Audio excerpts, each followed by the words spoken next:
नमस्कार दोस्तों, राधे राधे सभी को। तो यार, एक वीडियो मेरे सामने आया। आज मेरे स्टूडेंट ने एक वीडियो मेरे साथ शेयर किया और बोला कि सर, ये कोई यूट्यूबर हैं, इन्होंने वीडियो अपलोड किया है जिसमें गाइडली का जो डिस्क्रिप्टिव जिसका मैं सजेशन देता हूँ उसमें इन्होंने मतलब कोई ऐसे लिखा है या I am not sure exactly, शायद ऐसे लिखा है जिसमें पहली एक दो लाइनों में इन्होंने रैंडम कुछ भी ए बी सी डी करके लिख दिया है और बाकी जो इन्होंने जो कंटेंट है वो इन्होंने ब्लर आउट किया है और उस पर इनको शायद 12-13 मार्क्स मिले आउट ऑफ 25। दोनों शायद दोनों के अंदर इन्होंने ऐसा किया है। जिस पे फिर मैंने गाइडली को इंटीमेट किया इसके रिगार्डिंग कि यार ऐसा ऐसा है। प्लस इससे पहले भी मेरे को कुछ बच्चों ने अपने स्कोर्स भेजे थे जिनमें मार्क्स थोड़े से गाइडली ने ज़्यादा दे रखे थे जितने एक्चुअल पेपर में आते हैं, क्योंकि पिछले साल मेरे स्टूडेंट्स जो बहुत सारे सेलेक्ट हुए थे उनके भी मुझे मार्क्स याद आए कि डिस्क्रिप्टिव में नंबर लाना बड़ा मुश्किल था और ऐसे भी कई बच्चे थे जिनका बाकी ऑनलाइन वाले का कट ऑफ क्लियर हो रहा था बट डिस्क्रिप्टिव में कट ऑफ भी क्लियर नहीं कर पा रहे थे।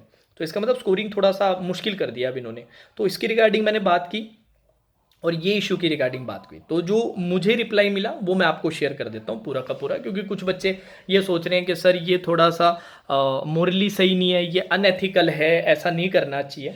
तो इसके रिगार्डिंग मैंने पूरे जवाब गाइडली वालों से मांगे हैं और वो सारे जवाब मैं आपके साथ भी शेयर करूँगा, क्योंकि मैं खुद नहीं चाहता कि यार मैं आप लोगों को कुछ ऐसी चीज़ सजेस्ट करूँ जो अनएथिकल है, जो मोरली भी करेक्ट नहीं है और आपको एक्सप्लॉइट करने के लिए की जा रही है, बिल्कुल भी नहीं। ना मैं खुद अपने यूट्यूब में ये चीज़ें करता हूँ, ना अपने पेड प्लेटफॉर्म में करता हूँ, ना ही इस तरह के सजेशंस में से मैं एसोसिएट होना चाहता हूँ। तो मैं पूरा जवाब आप लोगों को देता हूँ। गाइडली ने मुझे बकायदा बताया कि सर सबसे पहली बात तो ये, वो जो वीडियो बना था उसके अंदर उन्होंने पहली 2 लाइनें रैंडम लिखी थी पर बाकी सारा का सारा कंटेंट इन्होंने प्रॉपर लिखा था, इसलिए उनको उस तरह का मार्क्स दिया।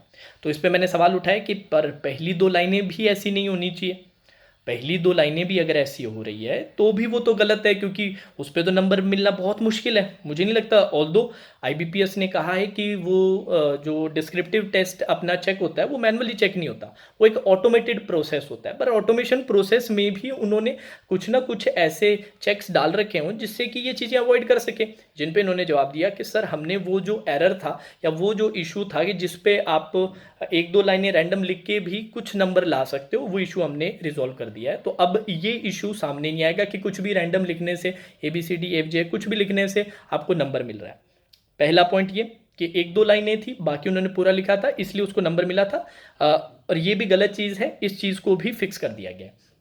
दूसरा पॉइंट उनको मैंने ये बताया कि आपके जो मार्क्स हैं, आपके जो ये डिस्क्रिप्टिव के टेस्ट हैं, इसमें मार्किंग थोड़ी सी हाई की जाती है, जिन पे उन्होंने कहा कि सर ये इशू हम जल्द से जल्द टीम को फॉरवर्ड कर रहे हैं, जल्द से जल्द इस इशू को भी हम रिजॉल्व कर देंगे कि मार्किंग थोड़ी सी डिफ़िकल्ट की जाए। ठीक है, तो ये 2 जो मेजर इश्यूज़ थे इनको रिजॉल्व कर दिया गया, जिसमें से पहला हो चुका है और दूसरा आपका बहुत जल्दी हो भी जाएगा।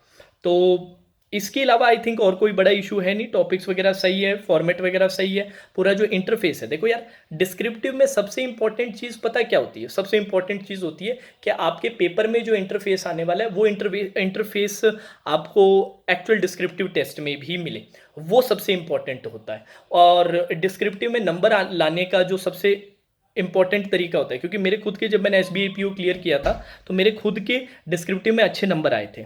तो सबसे इंपॉर्टेंट चीज़ जो मुझे लगी थी वो थी, सबसे पहले के स्ट्रक्चर को फॉलो करें अपने अच्छे से। ठीक है, दूसरी चीज़ है आपकी जो ग्रामेटिकल मिस्टेक्स हैं वो बिल्कुल भी ना हो, ग्रामर प्रॉपर हो, स्ट्रक्चर जो सेंटेंस का है वो एकदम सही हो, और तीसरी चीज़ जो वर्ड लिमिट है उसका अपने पूरा ध्यान रखें। तो वो चीज़ों के लिए मैंने गाइडली को भी बोला है कि प्रॉपर चेक्स होने चाहिए, तो उन्होंने बोला है और मुझे अश्योर किया है कि सर ये सारी चीज़ें रिजॉल्व अब कर दी गई है। तो मैं सभी बच्चों से रिक्वेस्ट करूंगा, ऑल्दो ठीक है उस जिन्होंने भी वीडियो बनाया या फिर बच्चों को भी ऐसा फील हुआ, वो पूरा फीडबैक लिया गया है और इस इशू को रिजॉल्व किया गया। तो अब अपने को इस तरीके से देखना कि यार गाइडली ने तो अपने साथ बहुत ख़राब कर दिया, ऐसा बिल्कुल भी नहीं है यार। कोई प्लेटफॉर्म ये नहीं चाहता कि आप लोगों को मतलब धोखा देके या आप लोगों को बेवकूफ़ बना के पैसे कमाएं। स्पेशली गाइडली जैसा प्लेटफॉर्म, इनसे मैं काफ़ी सालों से जुड़ा हुआ हूँ यार। इनके जो ओनर्स हैं उनसे मेरी बात होती है टाइम टू टाइम, ऐसे लोग बिल्कुल भी नहीं है। अगर आप मेरे पे विश्वास करते हैं तो प्लीज़ एक बार फिर से कंसीडर कीजिएगा। अगर आपने अभी तक डिस्क्रिप्टिव का टेस्ट नहीं लिया है तो ज़रूर लीजिएगा, और जो ले चुके हैं वो बिल्कुल ऐसे दुखी मत होइएगा कि सर मेरे 100-150 रुपये जितने भी थे उसके 150-170 रुपये का पैकेज था कि सर ये ऐसे ही वेस्ट हो गया। बिल्कुल तेरा ऐसा वेस्ट नहीं हुआ, तेरे को उस टेस्ट से ज़रूर ज़रूर फायदा होगा। और जो एक दो छोटी मोटी कमियां थी वो उन्होंने उसकी पूर्ति कर दी है, उस पर पूरी तरीके से काम कर दिया। तो बिल्कुल भी टेंशन लेने की आपको ज़रूरत नहीं है, पैनिक करने की बिल्कुल भी ज़रूरत नहीं है। अच्छा, एक चीज़ और मैं कहूँगा, इस वीडियो के कमेंट सेक्शन में प्लीज़ किसी प्रकार की मुझे नेगेटिविटी नहीं चाहिए। आप लोगों का कुछ दिनों में IBPS PO मेंस का पेपर है, आप उस पर फोकस करें और अश्योर्ड रहें कि जो आप डिस्क्रिप्टिव टेस्ट दे रहे हैं वो आपके ज़रूर ज़रूर काम आएगा जब आप पेपर के अंदर जाएंगे, जब आप एग्जाम में जाएंगे। ठीक है, now that's all for today session. Radhe Radhe.